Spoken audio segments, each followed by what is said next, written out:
तारीख थी 27 सितंबर 2025। जगह तमिलनाडु का करूर। एक रैली जो एक जश्न होना था वो एक मातम बन गई। एक भयानक भगदड़ जिसने 39 जानें ले लीं और पूरे देश को हिलाकर रख दिया। तो आज हम इसी हादसे के तह तक जाएंगे, समझेंगे कि ये सब हुआ कैसे, क्यों हुआ और इससे क्या सबक सीखा जा सकता है। इससे पहले कि हम किसी भी विश्लेषण में जाएं, एक सच है जिसे हमें समझना होगा। 39 ये सिर्फ एक नंबर नहीं है, ये 39 जानें हैं जो उस दिन चली गई। 39 परिवार हैं जिनकी दुनिया उजड़ गई। इस त्रासदी का असली चेहरा यही है। तो इस पूरी घटना को समझने के लिए हम कुछ सवालों के जवाब तलाशेंगे। देखेंगे कि ये हादसा हुआ कैसे, आखिर चूक कहाँ हुई, इस त्रासदी का असर कितना गहरा था और फिर इसके बाद क्या एक्शन लिया गया। चलिए सबसे पहले बात करते हैं कि आखिर हुआ क्या था।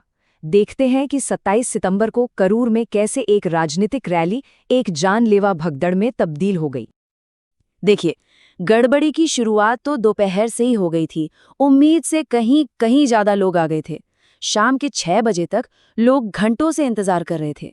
गर्मी, थकान, बेचैनी बढ़ती जा रही थी। माहौल आप कह सकते हैं एक तरह से बारूद के ढेर जैसा बन गया था और इसे बस एक चिंगारी की जरूरत थी। वो चिंगारी लगी शाम 7:45 पर, जब मेन स्पीकर का काफिला वहां पहुंचा। और बस उसी एक पल में स्टेज की तरफ एक ऐसी लहर उठी जिसने कुछ ही मिनटों में सब कुछ तबाह कर दिया। एक जानलेवा भगदड़। तो सवाल यह है कि आखिर गलती हुई कहाँ? क्या ये बस एक हादसा था या फिर कई चेतावनियों को नजरअंदाज किया गया? जो शुरुआती रिपोर्ट्स आईं वो तो यही बताती हैं कि ये कई गलतियों का एक खतरनाक नतीजा था। गलतियां जिन्हें अगर वक्त पर सुधारा जाता तो शायद ये दिन न देखना पड़ता। इस पूरी त्रासदी की जड़ में जो सबसे पहली और शायद सबसे बड़ी गलती थी, वो थी भीड़ का गलत अंदाजा लगाना। सोचिए, तैयारी की गई थी सिर्फ 10,000 लोगों की और वहां पहुंच गए 30 से 60,000 तक लोग, मतलब कई गुना ज्यादा। जाहिर है हर इंतजाम, हर व्यवस्था उसी पल फेल हो गई। ये हादसा किसी एक वजह से नहीं हुआ। ये तो जैसे एक पूरी रेसिपी थी तबाही की। पहला स्टेप, नेता के आने में घंटों की देरी, लोगों का सब्र जवाब दे रहा था। दूसरा, सुविधाओं की भारी कमी, न पीने का पानी, न धूप से बचने की कोई जगह। तीसरा, अपर्याप्त सुरक्षा, न सही बैरिकेड, न बाहर निकलने के रास्ते, सब कुछ नाकाफी था। और चौथा और आखिरी स्टेप, वो अचानक धक्का मुक्की जो उस एक पल में शुरू हुई और जिसने इस खतरनाक स्थिति को एक मौत के खेल में बदल दिया।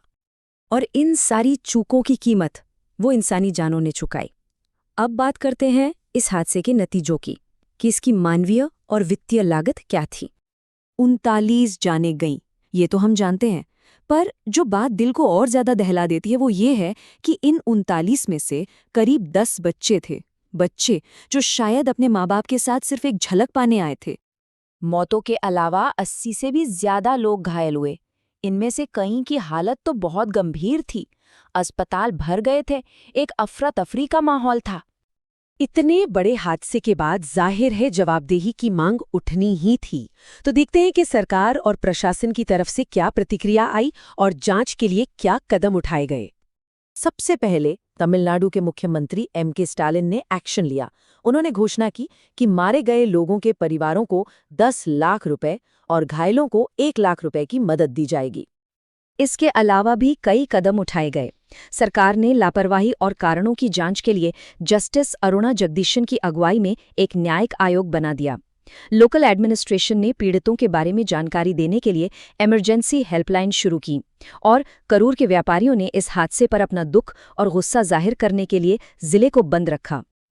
तो आखिर में करूर की ये त्रासदी अपने पीछे कुछ बहुत ही चुभते हुए सवाल छोड़ जाती है। और सबसे बड़ा सवाल यही है कि भविष्य में ऐसे हादसों को रोकने के लिए क्या किया जाएगा।